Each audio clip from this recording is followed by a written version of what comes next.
Jakob, a Czech astronaut, wakes up in his spaceship far, far away from Earth. His best friend Peter calls him from Earth to tell him exciting news. People back home want to chat with their space hero. Tuma, the head of the Czech space program, greets Jakob too. He's been flying solo for an incredible 189 days. For the past 4 years, scientists on Earth have been watching a mysterious cloud called Chopra's Cloud. To learn more about it, they sent Jakob all the way to Jupiter. In just a few days, he'll be able to collect samples that could unlock the secrets of the universe. Peter asks Jakob some questions. Suddenly, a girl on the call pities Jakob, thinking he must be the loneliest person ever. But Jakob assures her he's okay. Sure, he's 500 million kilometers from home, but he's halfway there and will be back soon. Plus, he keeps in touch with his wife Linka thanks to a super-fast communication system. No loneliness for Jakob. A commercial cuts in showing a happy Jakob advertising some product, but the smile disappears as soon as the commercial ends. Jakob looks exhausted, like he hasn't slept in ages. Meanwhile on Earth, Linka records a message to Jakob. She apologizes for leaving him, saying he doesn't need her anymore. But Peter, the flight curator, stops the message from being sent and gives it to Tuma. Back on the spaceship, Jakob fixes the toilet again, grumbling at Peter. Peter's more worried about the broken cameras and how tired Jakob looks. He tells Jakob to get some sleep. Jakob asks to call Linka because she isn't answering his messages. He wants to know what's wrong. Jakob starts exercising to stay fit. Meanwhile, back on Earth, Tuma reads Linka's message. It's clear she's worried about their family, and Tuma decides not to send it to Yakov. Linka's packing her bags and ignoring Yakov's messages. Upset, Jakob munches on candy all night, staring out the window at the giant Choer cloud getting closer. But strange noises from the broken toilet keep him awake all night. Exhausted and scared, he looks in the mirror and sees something horrible. Weird things moving under his skin and tentacles coming out of his mouth. Jakob wakes up with a jolt. He starts his day with some exercise, then gets ready to collect samples from the cloud. Half the cameras on the ship are broken, and no one knows why. He worries that Linka still isn't talking to him. One strange day, Jakob hears a voice offering help, but Peter can't hear it at all.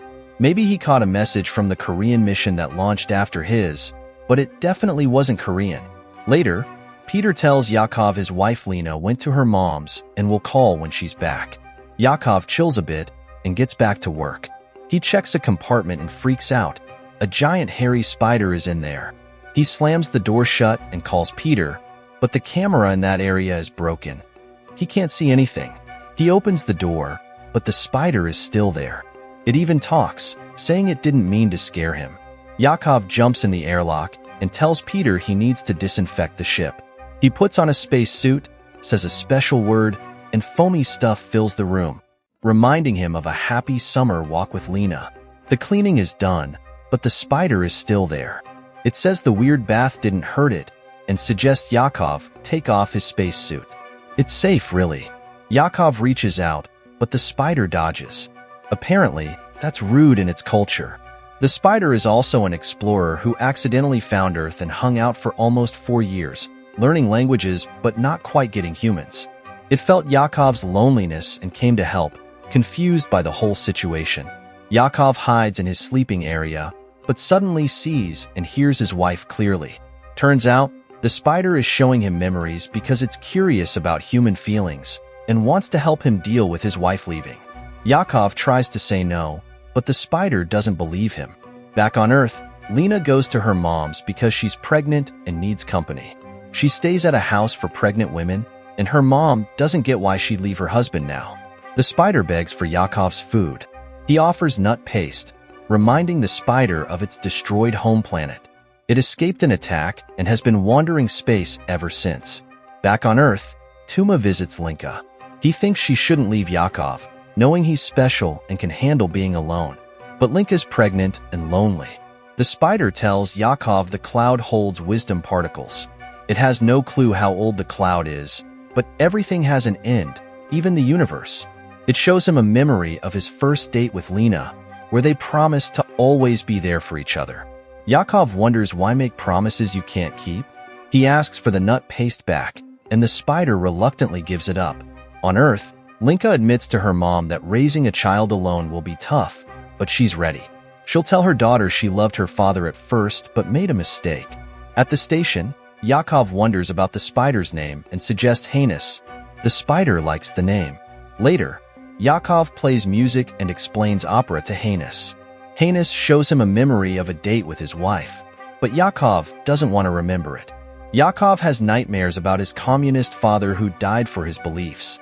Hannes comforts him, saying the past can't be changed. Hannes watches Yakov exercise, who explains it's needed in space to stay healthy. Hannes wonders why humans leave Earth at all. Tuma visits Lena again, trying to win her back, but she refuses. Tuma says he won't send her message. Their silence shows they're together deep down. With only 45 hours left to reach the cloud, Lena's voice fills the station. Yakov sees her on a screen. They talk when a glowing particle appears. Hannes calls it the beginning.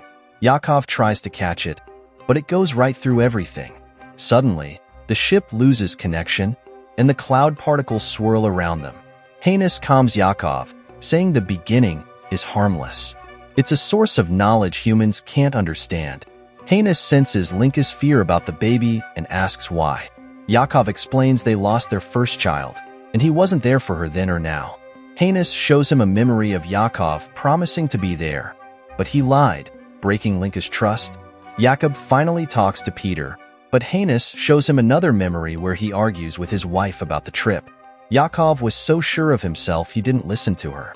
Hannes realizes Yakov is only thinking about himself and blames him for his loneliness. The spider wants to leave. Yakov panics, scared to be alone again. He tries to grab Hannes, but the spider pins him to the wall, reminding him they agreed on no touching. Hannes lets go and flies away. Yakov chases him, promising to change. He sees Lena again, this time as a water nymph. He floats in space, remembering his wife and crying, finally realizing what he's lost. He calls Peter and begs him to visit Lena. Peter goes to the boarding house and gives her the phone. Yakov tells her he loves her and apologizes for being selfish. He doesn't understand why he ignored what mattered most. He wasted his time and doesn't deserve her. Right after the call, he hears Hannes's voice again. The spider tells him to rest, that he's made amends. Yakov begs Hannes not to leave, and the spider admits it's also scared of loneliness. Suddenly, Yakov notices Hannes is sick. It explains it escaped the enemy, but it was too late. They infected it. For the first time, the spider hugs Yakov tightly. Jakob sleeps deeply until Hannes wakes him for a big discovery. The spider even brings him coffee in bed.